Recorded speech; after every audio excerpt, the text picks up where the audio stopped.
आज मैं द्वितीय विश्व युद्ध के सबसे कम उम्र के योद्धा की वास्तविक जीवन की कहानी पर आधारित फिल्म सोल्जर बॉय के बारे में बताने जा रहा हूँ। आगे स्पॉइलर हैं, सावधान रहें और अपना ख्याल रखें। फिल्म रूस में शुरू होती है, जहां एक 3 लोगों का परिवार नदी के किनारे बैठकर आनंद ले रहा है। उनमें से सबसे छोटा सर्गेई अलेयोशकोव अपने बड़े भाई और मां को पेड़ पर चढ़ने का दावा करता है। तभी अचानक जर्मन लड़ाकू विमान ऊपर से उड़ते हैं। मां अपने बच्चों को जल्दी से झाड़ियों में छिपने के लिए कहती है, लेकिन 6 साल का बच्चा कहता है कि वह डरा नहीं है और गुलेल से विमान पर प्रहार करता है। सभी के आश्चर्य के बीच वह जेट विमानों को निशाना बनाकर उन्हें उड़ाने में कामयाब हो जाता है, लेकिन जब वह चारों ओर देखता है तो उसका परिवार गायब हो चुका होता है। सर्गेई सपने से डरकर जागता है और अपनी मां को पुकारता है। तभी कोई उसके दरवाजे पर दस्तक देता है। यह सोचकर कि यह उसकी मां है, वह उसकी ओर दौड़ता है, लेकिन एक पड़ोसी महिला घबराई हुई अंदर आती है। वह उसे जीवित रहने के लिए ईश्वर का धन्यवाद करती है और बताती है कि उसकी मां और भाई मर चुके हैं। छोटा लड़का उसकी बात समझ नहीं पाता और अपनी मां का इंतजार करने के लिए घर में ही रहना चाहता है। महिला उसे बताती है कि जर्मनों ने उन पर हमला किया है और उसे भाग जाना चाहिए। तभी कुछ सैनिक उनके घर के पास आते हैं। महिला सर्गेई को खिड़की से बाहर भागने के लिए कहती है, लेकिन इससे पहले कि वह उसके साथ भाग पाती, उसे गोली मार दी जाती है। 6 साल का छोटा बच्चा अब अकेला है, उसके पास न परिवार है और न ही दोस्त। जैसे ही सर्गेई घर से भागता है, वह अपने पीछे पूरे मोहल्ले को जलता हुआ देखता है।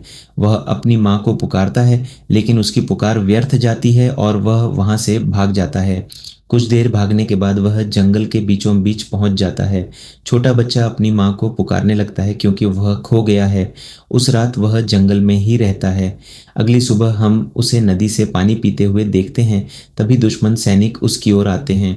सर्गेई यह जानते हुए कि वे खतरनाक हैं, जल्दी से एक पेड़ की जड़ों में छिप जाता है।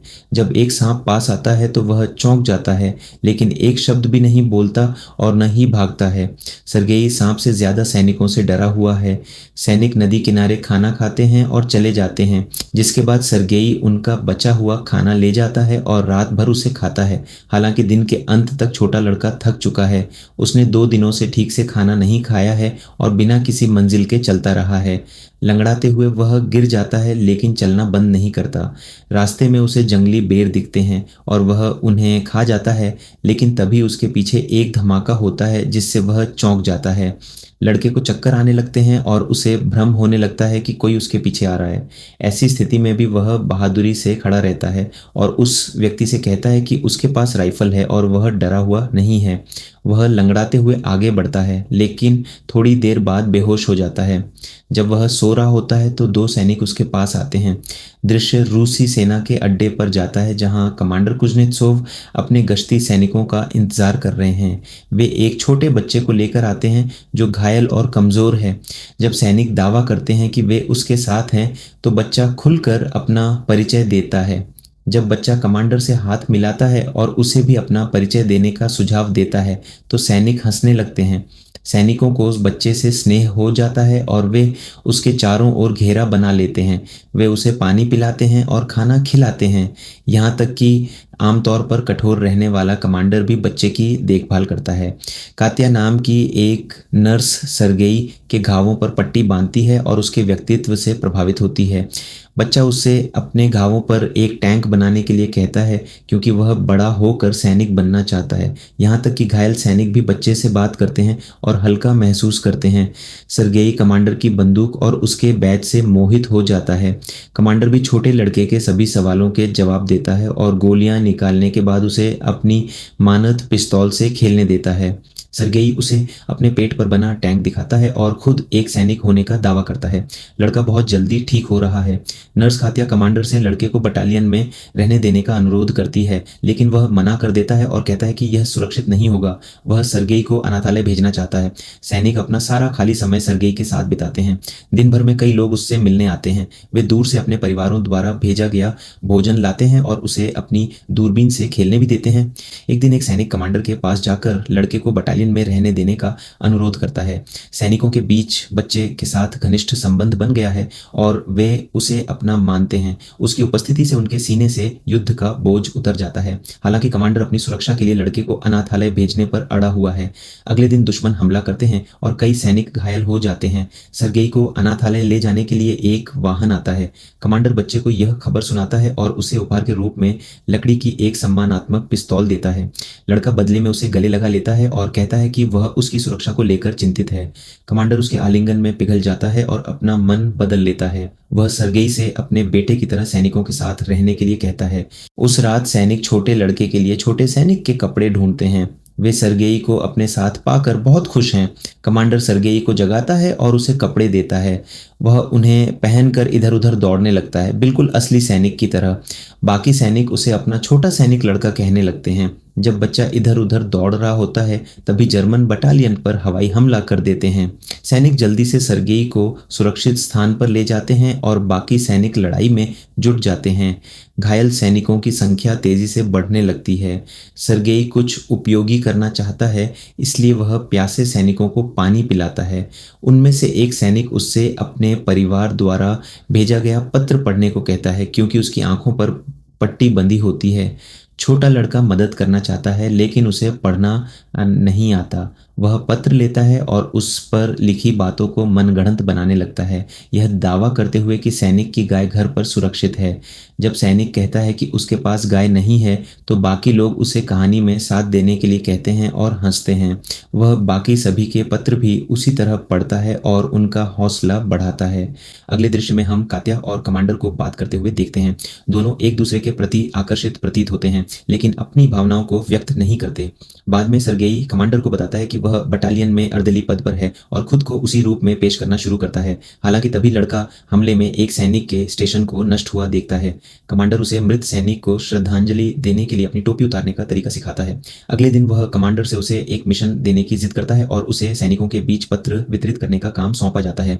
वह अपना काम कुशलतापूर्वक पूरा करता है। जब वे दूसरे बेस पर पहुंचते हैं तो सरगेई अपनी दूरबीन से सैनिकों को देखता रहता है।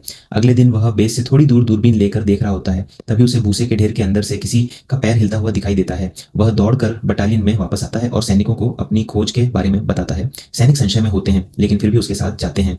जब वे भूसे के ढेर के पास पहुंचते हैं तो उन्हें उसके नीचे छिपे 2 जर्मन जासूस मिल जाते हैं। जासूसों को गिरफ्तार कर लिया जाता है और बच्चे की बुद्धिमत्ता की प्रशंसा की जाती है। उसी रात कमांडर सरगेई को उसके गोद लेने के कानूनी कागजात दिखाता है। अब वह आधिकारिक तौर पर बच्चे का पिता बन चुका था। सरगेई कमांडर की कात्या के प्रति भावनाओं को जानता था, इसलिए उनकी दयालुता का बदला चुकाने के लिए वह उसे कात्या से अपने प्यार का इजहार करवाने की कोशिश करता है। लेकिन दोनों उसे किसी दूसरे आदमी से बात करते हुए देखते हैं और गलतफहमी का शिकार हो जाते हैं।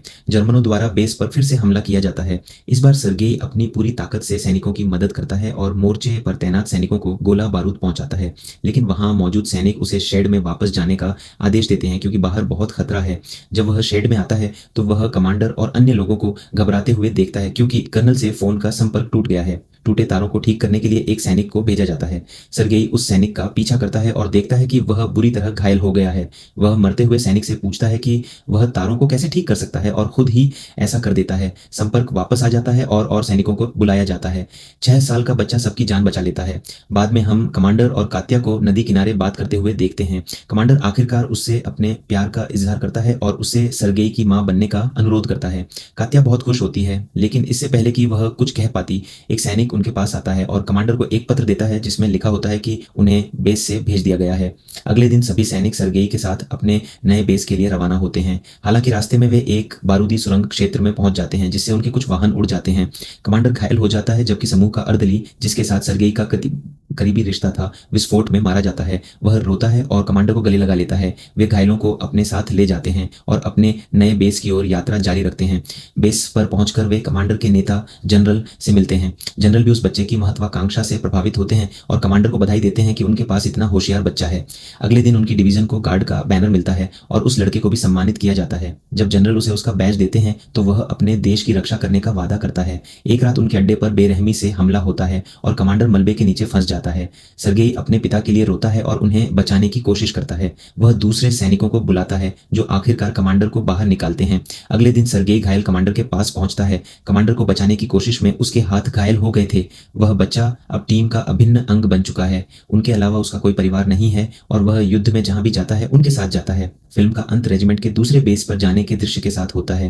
पृष्ठभूमि में एक आवाज बताती है कि उसने स्टालिनग्राद की लड़ाई में भी भाग लिया था और सैनिकों के साथ पोलैंड पहुंचा था। वह वर्तमान में दुनिया के सबसे कम उम्र के सैनिक के रूप में जाना जाता है और उसकी बहादुरी की गाथा अब पूरी दुनिया में फैल चुकी है।